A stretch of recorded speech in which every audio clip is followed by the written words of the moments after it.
خلکو باندې چې ملک دشمنۍ ته لاړل بل سره غداري وشوه دې ملک سره ډېره غټه غداري وشوه څنګه چې عمران خان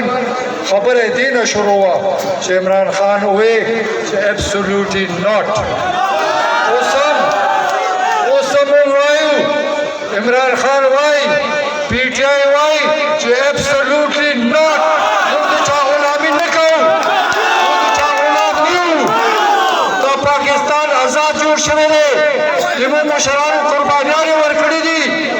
دې ملک پاکستان کې نن هغه غداران بیا را پیدا شول چا چې پاکستان نو منلی هغه مولانا